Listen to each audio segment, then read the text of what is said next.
Hey, Joe Gilder here, really excited about this studio tour. Danny Ozment is a Dueling Mixes member who recently moved to Nashville. He came to the Nashville Dueling Mixes meetup, which is where we finally met in person. We have some mutual friends, so it was meant to be. But Danny's now in Nashville and has this fantastic Carl Tatz designed studio built from the ground up. There was no house. They were building a house. They also built the studio at the same time. It's amazing. One thing, I used this Zoom Q4 for these video tours, and I just held it on like a tripod handheld deal. Turns out that tripod doesn't really keep the little creaks in the audio from the sound of me holding the handle. So there's some noise in the audio. I apologize for that. It's not awful, but it's not great. I will do better in future videos. I will get a better tripod or whatever I need to do. But the studio tour is still fantastic, and I hope you enjoy. It's a beautiful September day here in Franklin, Tennessee. And we're about to go check out Danny Ozment's studio. Oh, look! There he is! How's it going?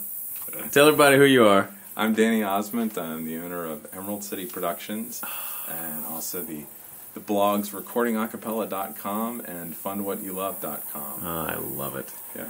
So Danny's got a sweet... This is probably going to be one of the most favorite, I think, studios. Cool. Well, come on in. We've done. Here's the lounge right when we come in.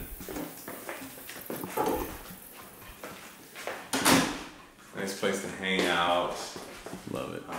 We've actually had a couple people say that we should record drums in here too.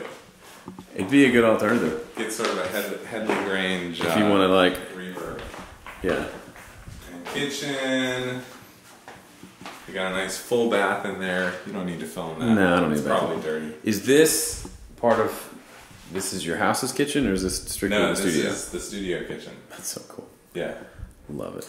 Can't really cook in here, but there's a microwave and stuff like that. That's all you need. So come on through here. Why don't we go into the live room first? Okay.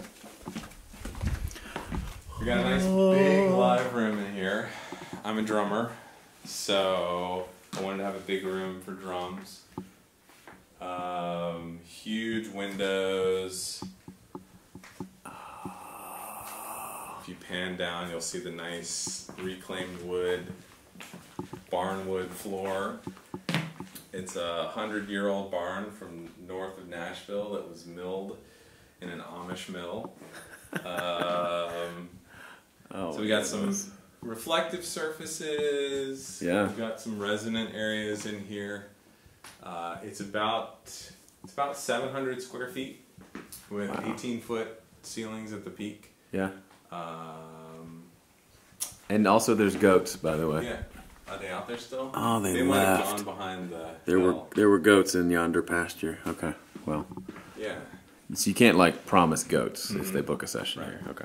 There's a back door to the studio that you can go out and hang out outside. Got a booth over here. The booth, yeah. It's a vocal booth, really dead. You can walk in there in a little bit.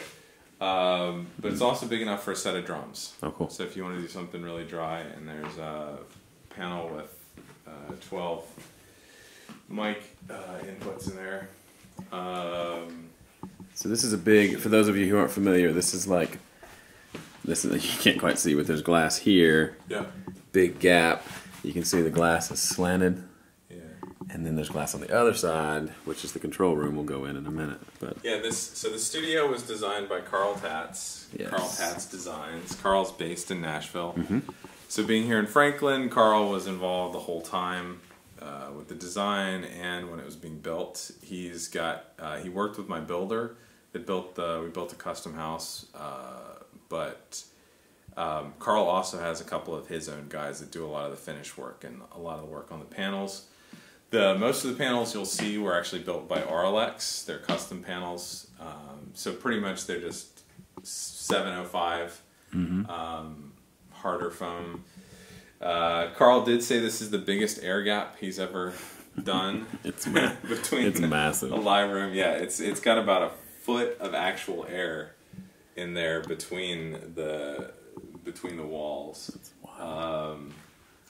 And it was kind of funny, this glass for the windows are done custom, and when they, of course, now there's like, my son's got fingerprints on them. But when they do them and they put them up, they're actually sandwiching pieces of glass together. And when they were doing one of these pieces of glass, like a fly got stuck in there, and they actually had to take the piece of glass out and let the fly out so that there wasn't a dead fly in there. That's awesome. Forever. Little machine room behind you. That's not that interesting. But if you've never heard that phrase, yeah. you know how noisy computers and such can be. It's tricky. You don't even have a doorknob. Yeah. So they'll put the computer and or any other equipment that has fans and such. Yeah, and I'm so much in the box that basically, I think there's a light. No, that's all good. Yeah, there you go. The only piece of equipment I have in there is actually it's what's powering the monitors, but it's also a DSP processor. You'll see Carl's logo here. Yeah. The Phantom Focus System. Basically, this processor is fixing whatever issues the mix room has, even after being really flat. Which would be the question: if it was custom built, how could there be issues? Right. Because there's it's always still issues. a room, there's right? always issues. Carl likes to do rectangular rooms, so there's always a little bit of issues with that. And here's the mix room. If you've ever seen any of Carl's photos in Mix Magazine or whatever, you'll recognize his columns and things like that. Yeah. And his rocks and.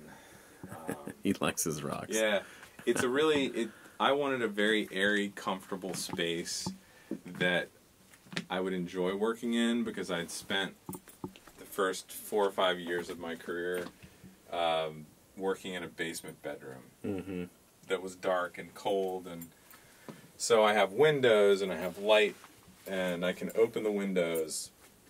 You're looking at the gear. Everybody's going to at least get a look at it. Yeah. I'm very in the box. We've got the new Behringer PowerPlay Q system. That's pretty cool. Which people are liking. It doesn't cost a lot at all.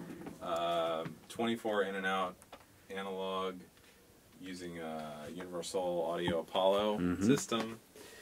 I've got 8 channels of UAD preamps, 8 channels of Focusrite preamps. The Millennia pre here is for mainly what I use for vocals. That's this guy.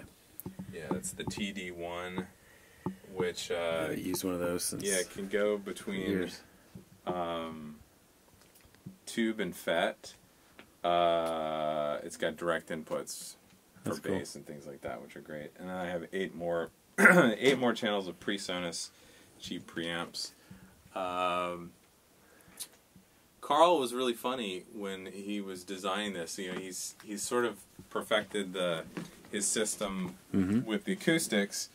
So he really got into the lighting and really enjoyed designing the lighting. It's a Lutron system using LED track lighting. What makes LED track lighting so awesome versus a normal? They never burn out. That's amazing. Normal bulbs, studios are changing all the time. These don't burn out. They also aren't hot at all. They can be on for hours and you can touch them and there's no heat. That's insane. So it doesn't increase your electric bill when you're having to deal with HVAC. So in here, there's with the Phantom Focus system, I've actually got, if you want to look at the monitors, I don't know if you did that. I forgot. These are Carl Tatt's signature monitors that he actually designed. They're patterned after the Dion Audio M1s, which are no longer built. And so they sound exactly like Carl wanted them to sound for his system. And they're passive, right? No, they are active. Okay. They are active. Yeah, they're actually running off of that processor in there. That's great. In the corners behind the panels are 2 12-inch James loudspeakers subs. Big 65-inch Samsung TV on the wall. Boom. To help with eye strain. And are you running a big computer? No, the computer you see on the desk there. That's his studio computer. Yep, I've tracked drums with that, with no latency, and so you don't really need, and not Pro Tools HD. Yeah. I have regular old Pro Tools, whatever. What do they even call it now? I don't know. It's not native. It's not HD. It's just regular. Do they call it? They don't call it LE anymore, do they? No, it's like I don't even Pro know. Tools 11 standard. Light. Light. Diet. Whatever. Diet Pro Tools. I do have the control surfaces to help out a little bit. So with Carl's monitoring system, what was I going to say about that? There's 3 focus positions in here. Okay. There's my focus position. There's a producer spot right here. Mm-hmm. And there's even a focus position on the couch back here. Does that mean you change that, or it's just tuned to sound good in all those tuned spots? To sound good in these 3 exact positions. That's cool. And really the only thing that changes from front to back is that the lead vocal and anything you're mixing or whatever you have in the middle that's the most hot in the mix stays up front. So it just sounds further away, but the balance, everything in the mix. Do you get a huge bass buildup back here? No. That's cool. I've been in Carl Tatt's rooms where probably they're smaller rooms too, but you get to the back of the room and this one's pretty good, and there's kind of unusable. Whatever's behind, I don't know all the technical acoustic stuff, but whatever's behind these back panels, there's a neoprene curtain. It's like this big rubber curtain. There's also about 2 feet of space. Wow. Of empty space behind those panels, and that takes care of a lot of the low end. The low end buildup in here is when you stand up. It sort of floats. Okay. But if you're in one of these 3 positions, you're hearing pretty accurately when you're in a mix session what's going on. If you want to check the lead vocal, you do have to set up there. Sure. What else? Yeah, I mean, you can see the other cool thing about a Carl system is my headphones basically stay here on this table because after the first week of using it, I haven't had to check a mix anywhere else because it's so honest. That's pretty incredible. That it translates no matter where I am. Well, dude, thank you so much for letting us come in. Danny and I met. We have a mutual friend, but I think we met before that through. He's a Dueling Mixes member. Rock. Recent. You moved to Nashville 2 years ago. A year ago. A year ago. Okay. A year ago. So he has come to the promised land. So we're glad you're here. So to remind everybody again, I'll put links below and all that. But where can people find you and hear kind of some of the stuff you're working on? EmeraldCityPro.com is my studio, and then I do have 2 blogs.